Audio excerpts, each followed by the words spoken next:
On July 1st, Warner Bros. Won a 5-studio bidding war for Siren Head. The next day, 11 studios fought over the Mandela Catalogue. Then, less than 2 weeks later, Sony's TriStar acquired the movie rights to Cartoon Cat. 3 pieces of internet-born horror, 3 major studio deals, 12 days. That sounds ridiculous until you look at what happened just before it. Backrooms, a film built from an internet myth and a YouTube horror series, has now made almost $390 million worldwide. Hollywood did not just see a hit, it saw a new gold mine. And the first warning sign of what happens when a company tries their own internet horror has already appeared. Here's the strange part. One of these properties is a complete YouTube series. Another began as a monster image without a finished movie story at all. Yet studios fought over both. They are no longer only buying scripts. They are buying monsters, comment sections, fan theories, memes, games and years of free audience testing. By the end of this, I think it becomes clear why 11 studios wanted the Mandela Catalogue and why the same gold rush could destroy the exact thing that made these stories valuable. To understand the panic, rewind to the end of May. Backrooms was reportedly made for around $10 million.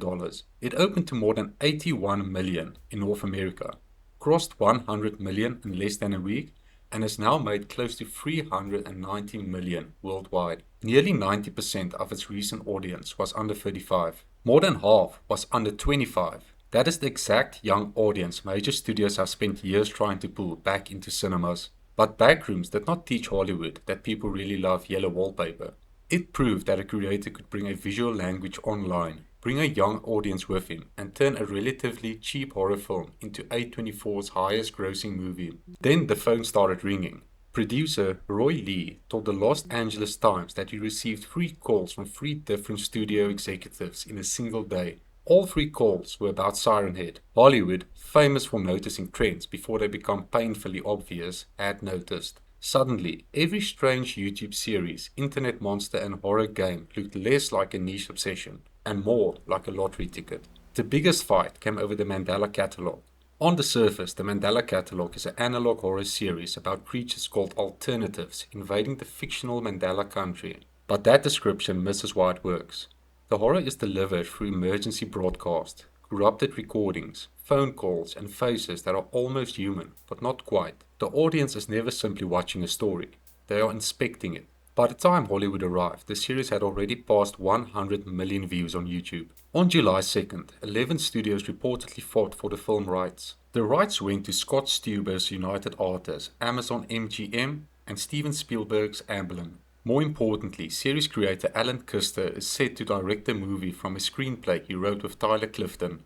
That matters because the studio did not only buy the alternatives, they bought an audience trained to freeze frames, compare voices, build timelines and argue over tiny details for years. Every new image can become a theory video. Every strange line can become a Reddit thread. Every unanswered question becomes free marketing. At least the Mandela Catalogue is already a full series with characters and a mythology. Siren Head is where this becomes slightly insane. Trevor Henderson created Siren Head in 2018, an impossibly tall figure with 2 sirens where his head should be. It did not begin as a novel, a movie or a polished franchise plan. It spread because people saw the image and immediately understood the nightmare. Fans made short films, games, stories, animations, and naturally a mountain of unofficial merchandise. Henderson later said he made no money from Siren Head for years. Then, the Wall Street Journal reported that Warner Bros. Paid more than $1 million for the movie rights after beating 4 other studios. Zach Kreger and Brian Duffield are writing it, with Duffield expected to direct. Think about what Warner Bros. Actually bought. Not a finished screenplay, not a best-selling book, a shape that millions of people can recognize in half a second. And then, on July 13th, Sony's TriStar acquired Cartoon Cat, another Trevor Henderson creation from 2018, in what was described as a competitive situation. Cartoon Cat had also spread through fan art, videos, games, cosplay, and social media long before a studio arrived. At this point, it stops looking like coincidence. This is a shopping spree. So what are the studios actually buying? The obvious answer is intellectual property. A recognizable monster can become a poster, a trailer, merchandise, and, if everything goes well, a franchise. But the more valuable answer is proof. A normal original movie begins with a terrifying question for the studio. Does anyone care? Internet horror answers that question before the first meeting. Views show how many people clicked. Comments show what confused or frightened them. Fan games show whether the idea can survive in another format. Theory videos keep the story alive between official uploads. Fan art reveals which images people remember. The internet has already performed years of audience testing for free. One person sees a rough YouTube video made in a bedroom. A studio sees a global focus group with 100 million views. Hollywood is not really buying a monster, it is buying less uncertainty. But there is another part of the deal that may be even more important. The creator. The old approach would be to purchase the idea, smooth off the strange edges, hand it to an experienced studio director, and make it look like every other horror film. The new approach is different. Kane Parsons directed Backrooms. Alex Kuster is set to direct the Mandela Catalogue. Industry figures now say internet creators are entering negotiations with more leverage, sometimes keeping ownership and meaningful creative control. This is not just a niche gesture. These stories work because of decisions a conventional studio might normally fix. The awkward silence, the cheap camera, the missing information. The face held on screen a little too long. The feeling that the footage was uploaded by someone who should not have had it. Make it cleaner, louder, and easier to understand. And you may remove the horror. An executive can buy the monster. They cannot automatically buy the instinct that made people care about it. And that is where this entire gold rush can go wrong. Internet horror is often built by participation. Siren Head grew through fans creating their own versions. The Backrooms became enormous because people treated it like a place anyone could discover. Analog horror survives because viewers help assemble the story. A movie has to make choices. It has to decide what Siren Head is, where it came from, and what it wants. It has to decide how the alternatives work, what they can do, and how much the audience is allowed to understand.